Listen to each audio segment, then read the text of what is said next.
Hello, hello.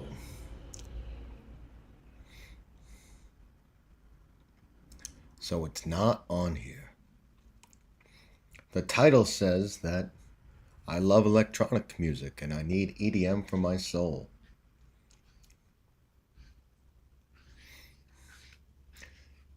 I've talked about my music library in the past, and while I was in prison, I started compiling a list of my music history, my discography of all the records and CDs and digital music that I purchased in my life.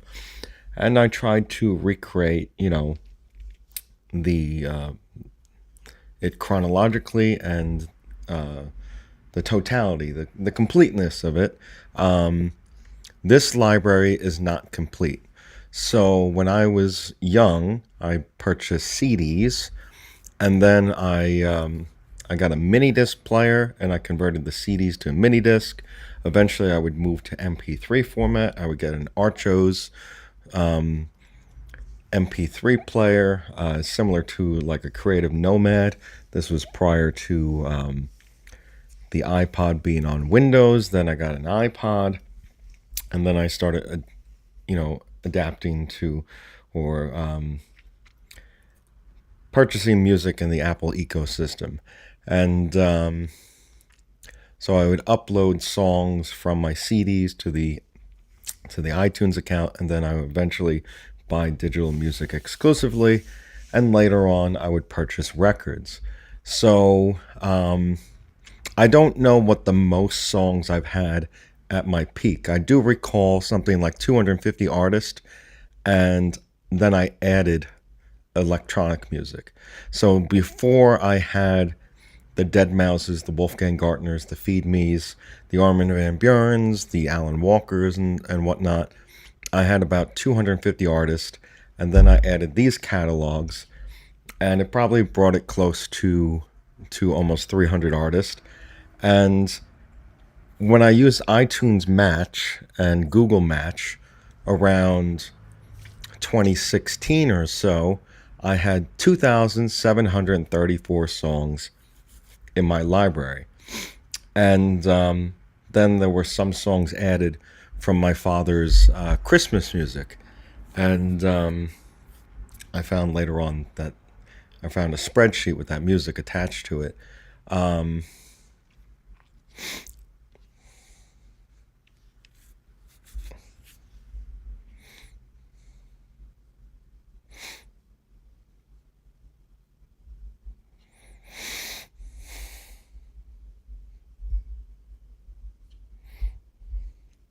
and so I downsized my library a couple times. So the CDs I had, and when I started burning CDs and uploading them to iTunes and whatnot, I started getting rid of the jewel cases for the CDs, and I started using those spindles that had like 50 to 100 CDRs, and I had at least two of them, so I had at least 100 CDs.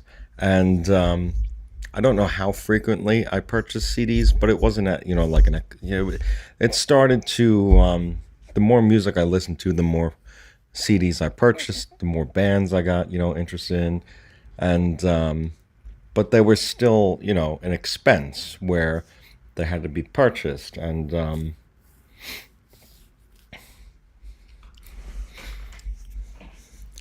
but so everything was able to fit on my original iPod. But then I got an iPod Mini, and later on I got an iPod Nano, and those come at 4 to 8 gigabytes, and I think around that, somewhere around that. They're small in capacity, and I might have a 16 gig iPod Nano. It's still in my home. It's upstairs. I could check to see how much store it is has. I don't know if I have the old cable for it. It used some sort of special clip. It's not a lightning cable. It's not USB A. It's not USB Type C. At least on the end that's attached to the iPod, it had some sort of proprietary connection. And so I downsized my library to fit onto the iPod Nano, and the iPod Mini. And so songs like "This Is How We Do It" by Montel Jordan got cut, and some albums, like if I like the Korn album, maybe not every song makes it on to the new iPod. So I downsized my library then. And then in 2016, I deleted my iTunes account due to concerns over account security. So I worked for the United States Postal Service. They take your fingerprints at what's called the Elephant Building. I think it's the Elephant Building. That's one of the buildings that you apply, or they have, like, these little training sessions where you go to a meeting with Bill Single. Bill Single worked for USPS, and they take your fingerprints, and they're on a federal database. And I got notice that this was stolen. Also, I had adopted some poor browsing habits. So around 2011, 2012, 2013, I was experiencing sleep paralysis almost on a nightly basis. And I became suicidal because it was traumatic. I would wake up with the sensation that I was suffocating, and I was afraid that I was going to be stuck in that state forever. And it's one of the reasons why I wanted a girlfriend. I was hoping that, someone could wake me from that state. But I had this fear that, I would just be lying in bed screaming for help, and help would never come. So I did some things to try and alleviate the symptoms of sleep paralysis.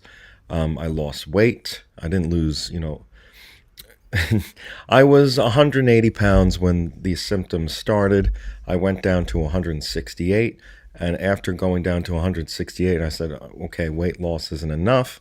Let me increase my VO2 max, my cardiopulmonary health. So I hired a personal trainer. And eventually I had surgery, and the surgery worked.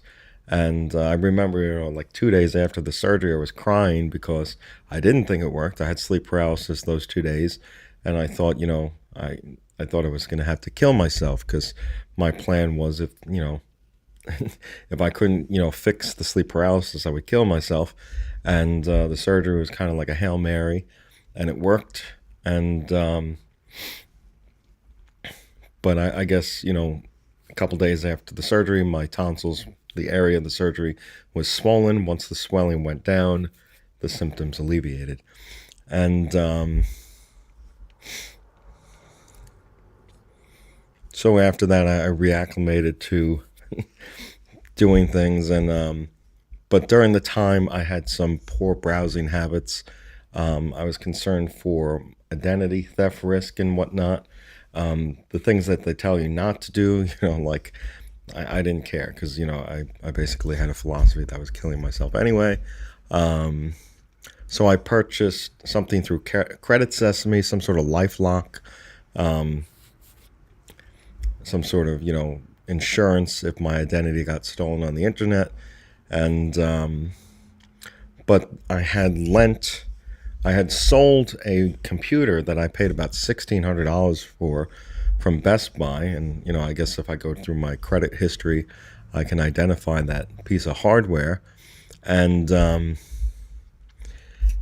he, after I sold it to him, like, for some reason, I wasn't able to, install a fresh copy of Windows. It was preventing me from deleting it and just, installing a fresh copy, which is something that I had done many times over, because I used to purchase PC components on Newegg.com, and I would get the OEM Windows XP and Windows 7 and whatnot. And I would constantly, format hard drives and install a fresh copy of Windows. And I was constantly, I would call Windows for a new CD key. So I was able to install Windows and build computers. But on this Sony Vaio 15.6-inch laptop, I was somehow unable to wipe Windows and install a fresh copy. So he basically got, one where I just deleted some of my information, but it still had iTunes on it. And I deauthorized it, And he told me that his sister was attempting to get onto the iTunes account. So I was, with everything going on at the time, I was concerned for my identity. And he had things where, like, he used his neighbor's Wi Fi and whatnot. So I deleted my accounts, my emails associated with the iTunes account. And basically, I had to rebuild my iTunes account because Apple purchased Beats Music, and it's a subscription model, and I subscribe. So this says purchased. So my library has Dead Mouse. These are songs that I purchased. So this has all songs, and it's Hero, Sia, Ghost and Stuff, Ghost and Stuff. I remember Colorblind in high school. I purchased these. But you'll see in my library that I certainly have more songs than what I purchased. Here is Hero. Here is I Remember. And, but you'll see artists like Feed Me, Billie Eilish, and,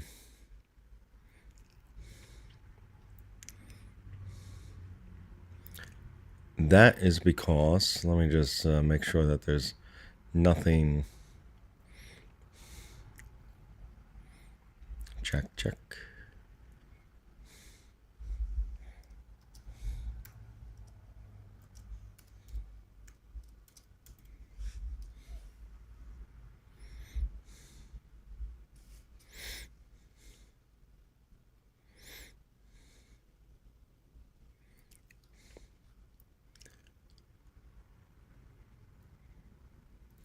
So here's Apple Music, and it says I pay $10.99 per month for this Apple Music. Now there's something called Apple One, where you can get Apple TV, Apple Music, Apple Arcade, and Apple News for 1 month. And I thought it was a little weird with the pricing. First of all, I don't know why they. Here's the one with the news. They had it like weird. They said this is what they say when you sign up. It's $37.95 per month. If purchased individually, they're $33.95 per month. So why bundle it? I'll see. Let me see.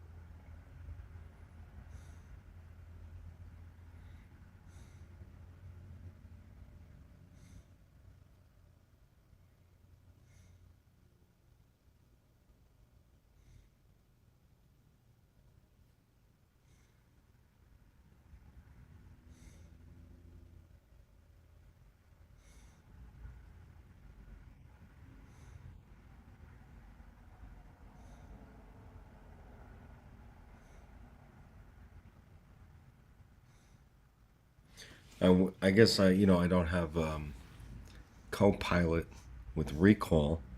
Um,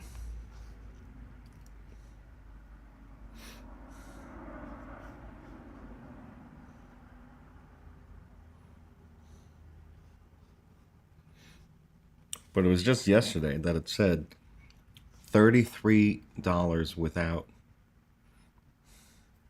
if you purchase them individually.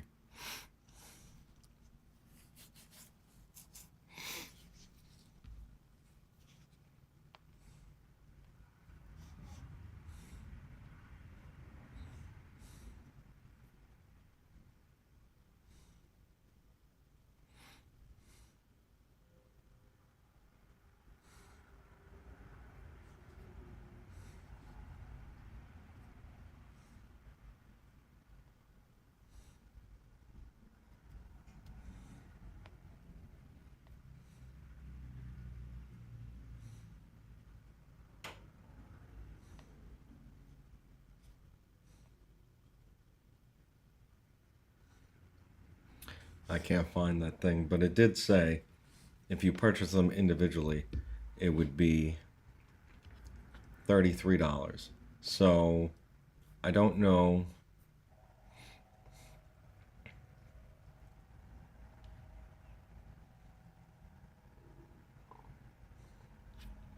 I think Apple TV alone is probably expensive, no?